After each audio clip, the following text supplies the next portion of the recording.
Bismillahirrahmanirrahim.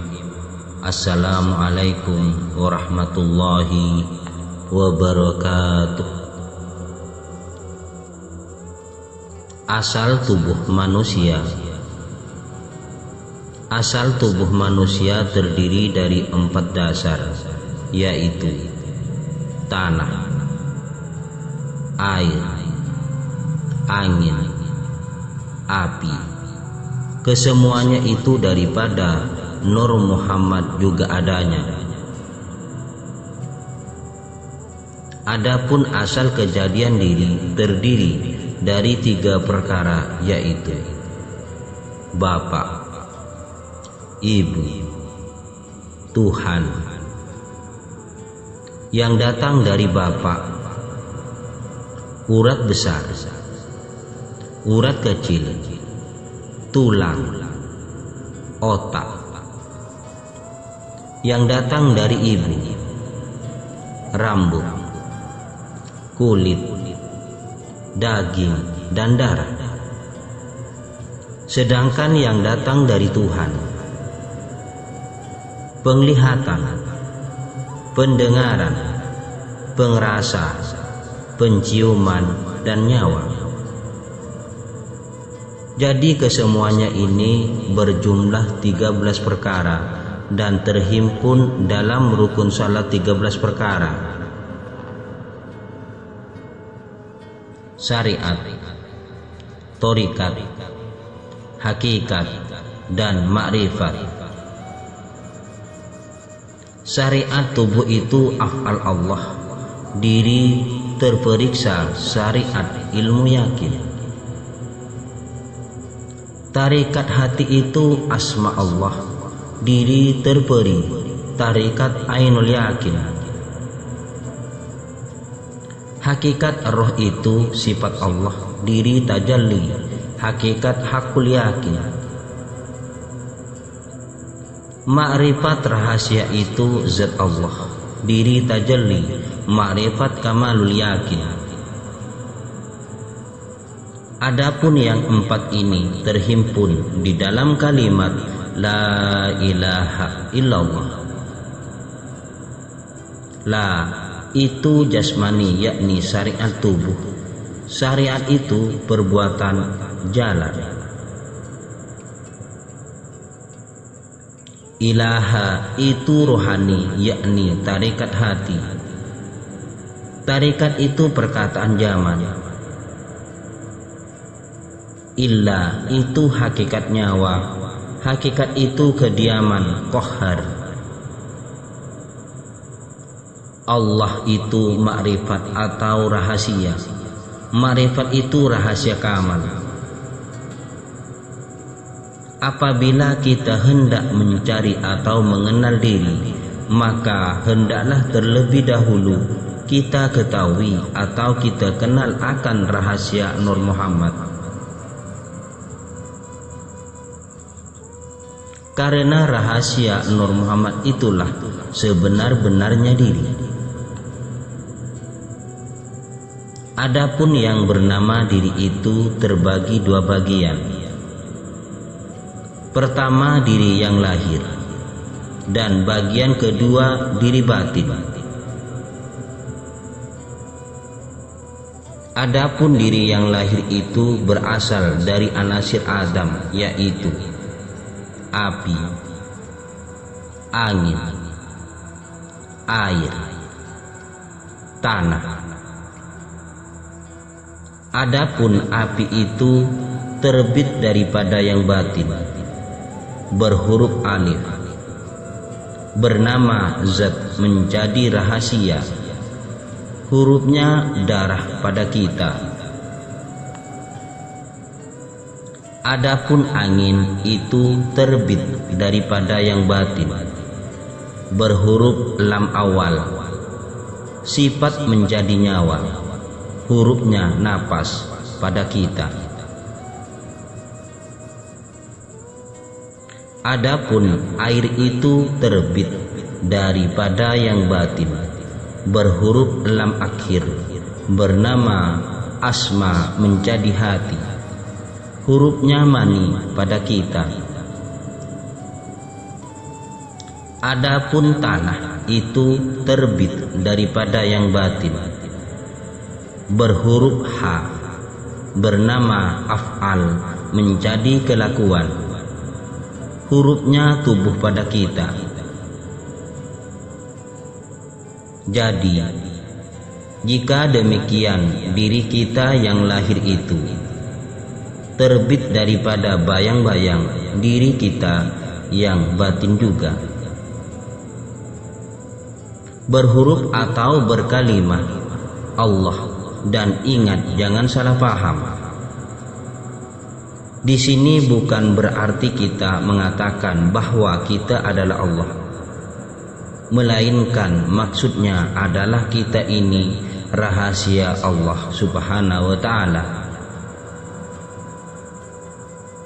Kemudian, sesudah kita ketahui diri yang lahir itu, hendaklah kita ketahui pula diri kita yang batin. Siapa yang mana? Sebab diri yang batin itulah yang bisa mengenal Tuhannya.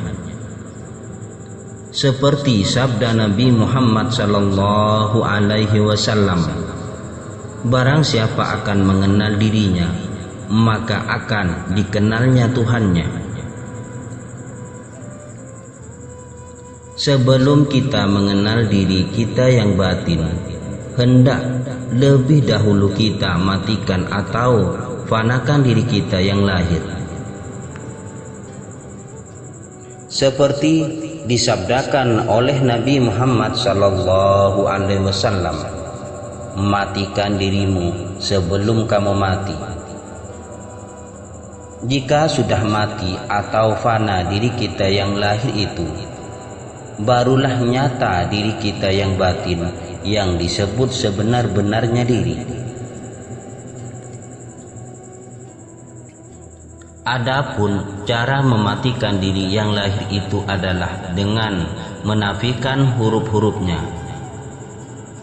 Alif, lam, lam, ha.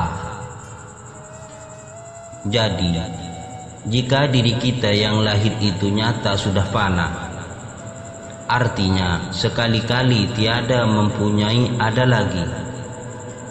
Berarti diri kita yang lahir ini lebur atau lenyap kepada diri yang batin. Artinya, daripada tiada menjadi tiada, dan daripada ada kembali menjadi tiada. Maksudnya, diri yang lahir ini sehelai rambut pun tiada mempunyai ada lagi, dan tiada boleh dikatakan ada pada ilmunya. Hanya diri yang batin yang bernama Muhammad seperti tersebut dalam hadis qudsi. Kujadikan engkau ya Muhammad karena aku, dan kujadikan sesuatu karena engkau. Jadi jelaslah bahwa yang bernama Muhammad itulah sebenarnya diri yang batin. Hendaknya janganlah kita salah paham lagi, karena Muhammad itulah yang ada mempunyai tubuh, hati, nyawa, dan rahasia. Adapun tubuh Muhammad itulah yang bernama alam insan, yakni syariat. Adapun hati Muhammad itulah yang bernama alam jisim, yakni torikat. Adapun nyawa Muhammad itulah yang bernama alam misal, yakni hakikat. Dan adapun esir Muhammad itulah yang bernama alam roh, yakni ma'rifat. Sesudah demikian itu, hendaklah Muhammad itu pula yang mengenal Tuhannya. Akan tetapi Muhammad belum bisa mengenal Tuhannya sebelum fana tubuhnya, hatinya, nyawanya, dan rahasianya, zatnya, sifatnya, asmanya, af'alnya. Seperti firman Allah, Qul huwallahu ahad. Katakanlah olehmu Muhammad bahwasanya Allah Ta'ala itu Esa. Esa pada zatnya, Esa pada sifatnya, Esa pada asmanya, Esa pada af'alnya.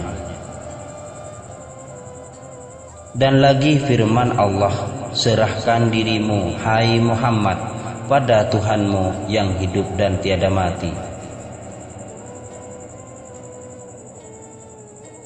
Mengenai Muhammad menyerahkan dan mengesahkan diri kepada Allah seperti diuraikan berikut ini. Jangan salah paham lagi terhadap perkataan diri. Adapun batin Muhammad adalah zat kepada Allah, rahasia kepada hamba. Adapun awal Muhammad adalah sifat kepada Allah, nyawa kepada hamba. Adapun akhir Muhammad adalah asma kepada Allah, hati kepada hamba. Adapun zahir Muhammad adalah af'al kepada Allah, tubuh kepada hamba. Dan adapun yang disebut hamba itu tiada lain daripada Muhammad jua. Dan jangan sekali-kali disangka hamba itu adalah kita, karena kita ini pada ilmunya sudah tidak ada lagi. Jadi rahasia, nyawa, hati, tubuh Muhammad itu pun tiada jua, karena sudah fana kepada zatnya, sifatnya, asmanya, af'alnya, yakni Allah Ta'ala jua adanya. Seperti firman Allah di dalam Al-Quran, Dialah yang awal dan yang akhir, yang zahir dan yang batin, dan Dia maha mengetahui segala sesuatu. Quran Surah Al-Hadid ayat 3. Jadi kita ini atau tubuh kita yang kasar ini pada hakikatnya atau ilmunya fana kepada makam baqo, fana kepada Allah jua adanya, yaitu fana fillah dan maqam billah.